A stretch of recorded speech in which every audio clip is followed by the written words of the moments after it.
Oh, yes. Yeah. Whoa, there's like a million baby heads in here. Here's a steep section. I must say I am more impressed with the Megatower than I thought I would be.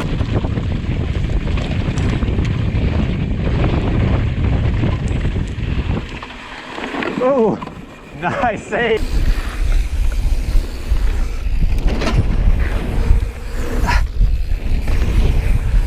Man, it's nice jumping bigger bikes, that's for sure. What's up, guys? We are on the Santa Cruz Megatower, and it is mega. It's mega everything. I've been climbing on it, and the Super Deluxe comes with a 2-position climb switch, so open or closed, and kind of been messing around with it, but mostly just climbing in the locked out position. That feels good. It weighed in at 33 pounds, 5 ounces with my XTR pedals on here. So probably like 32 and a half pounds for this S build, the S model. So it's still carbon, but GX build. And you know, it actually scoots along pretty good, better than I thought it would in terms of climbing. Real quick, I'm 5'8", 140 pounds. I'm riding a medium. And even though it's a 450 mil reach on a medium, which is kind of long, it feels totally good. It's a steep seat tube angle, you know, right around 76-degree seat tube angle and 65-degree head tube angle, depending on if you're in the high or low setting there on the flip chip.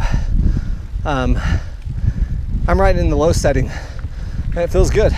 Picked this bike up from Go Ride in Draper, Utah. They are the local Santa Cruz dealer and good people over there. Go over there and Chris or Manny can get you set up on a demo, or at least just kind of show you the bikes and tell you what they're all about. If you're new to the channel, we do bike reviews. My name's Jason, and take the bikes out and kind of give them a little throttling and let you know what we think about them. Let's get to the top and see what this thing's like. I gotta say, the Megatower climbed a lot better than I thought it would. Kind of booted off that little top piece right there too. I'm excited to ride this bike, man.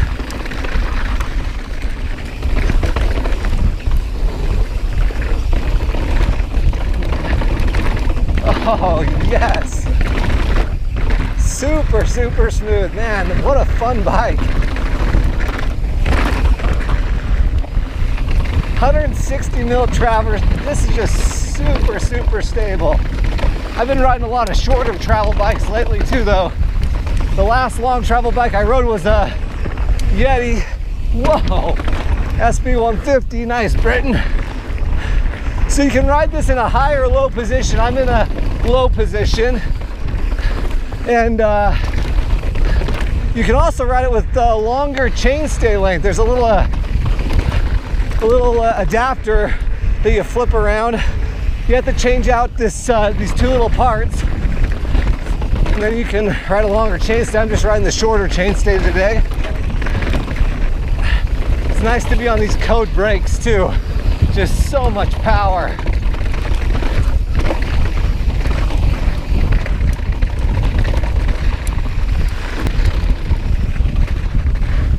Yeah. Man, those brakes. I think it's 200 millimeter rotors front and rear, and you can totally feel it. Nice.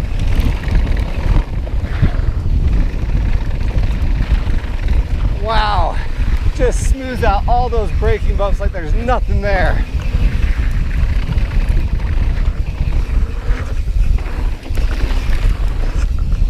Yes.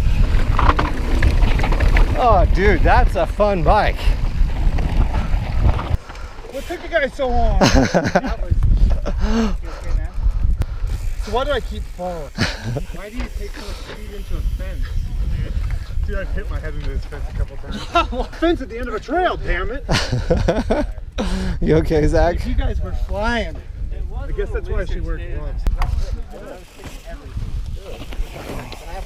Do you lose water bottles, or do you just... Nope. Last, should have gone, dang it. Go ahead, guys. Okay, we just got off Jacob's Ladder. Now we're going to a little bit slower speed section of trail. Still a couple high speed section actually, but couple little drops throughout this section. All this section, this is gonna be a little bit slower, but tighter, turny stuff. Oh, dude, it feels freaking awesome. Whoa. Those code brakes just stop on a dime, man. That is incredible. Whoa, there's like a million baby heads in here. It's early spring on these trails, so there's still tons of baby heads. They'll get cleaned up as the year progresses. I must say I am more impressed with the Megatower than I thought I would be. Super, super stable through all these little sections. And the couple little jumps that I've hit so far, I'm surprised at how much the bike has boosted, because it felt so stable and stuck to the ground on Jacob's ladder.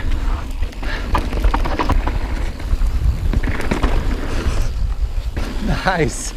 Man, you can just hit everything on this bike and it just makes it feel small.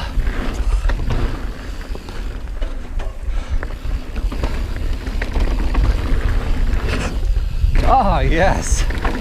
Man, you just feel so in control on this Mega Plower. It's rad. There we go.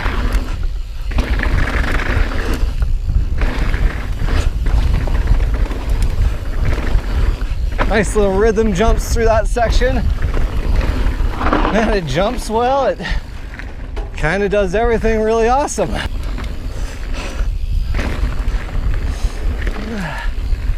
In terms of like overall confidence, I would say this bike's all there. I mean, you really feel like you can approach any steep downhill or kind of chundery downhill and feel like really positive about the situation you're getting yourself into.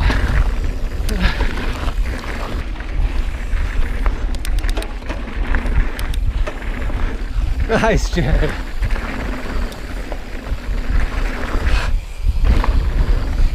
Yes. A little soft right there. This is a great little rhythm section.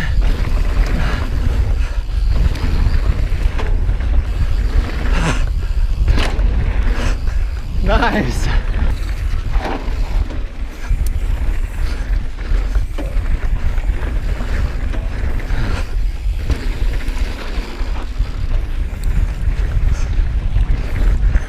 What's up, guys? I just got back from my ride on the new Megatower by Santa Cruz.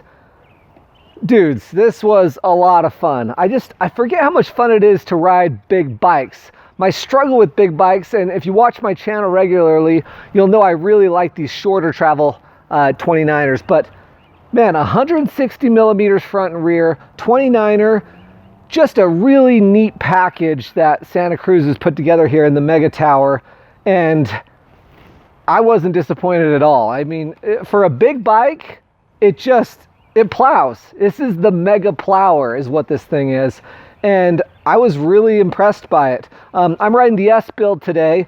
The shock and fork felt amazing. That Super Deluxe is so supple off the top. The whole top of the stroke feels so supple. That's the best word to describe it. It just, God, it's very, very smooth. And any of the chattery sections that I experienced today at higher speeds were totally smoothed out. And that's a function of being on a 29er that has 160 millimeters of travel. But you can tell Santa Cruz took their time and built a really good suspension platform. Tons of mid-stroke for climbing. I thought it climbed better than I thought it was going to. I mean, I went into this ride thinking, okay, this is going to be a pain in the butt to pedal around today. But it wasn't terrible. I ended up doing almost 3,000 vertical feet of climbing and about 20 miles. I also wanted to compare it a little bit to the Nomad and the Bronson because the lower shock link is just so different than the previous Hightower LT. that this bike has kind of taken the place of, I guess, really, in the Santa Cruz lineup. The bike doesn't feel quite as maneuverable as the Hightower LT was. That's one thing I really liked about the Hightower LT and the Stump Jumper. Both those bikes both feel very maneuverable for a longer travel 29er. This definitely feels more point and shoot. You still get a decent amount of pop off of the areas that you need to. I mean, there's lots of points in the trail where you kind of flick your bike up and just kind of pull those bars up and the bike moves over obstacles.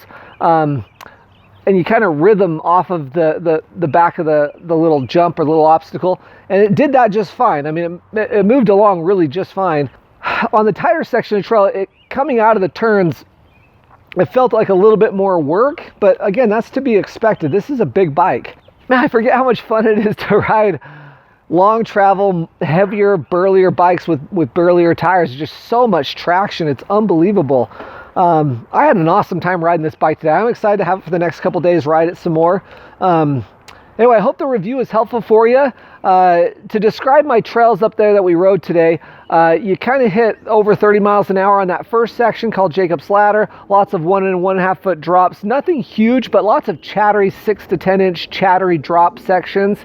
And then the other lower section is the Maple Hollow, and that's got lots of rhythm jumps, not big, maybe 15 foot long and 3 or 4 feet of ramp. And man, it just felt so good in all that stuff. I mean, short travel 29ers do fine on these tracks too, do really well, but nothing like this. I mean, this just gives you a sense of confidence going into any obstacle or little bits of terrain with so much confidence and like ease. Just super easy bike to ride, to just get into something and just really push into it. It was really great.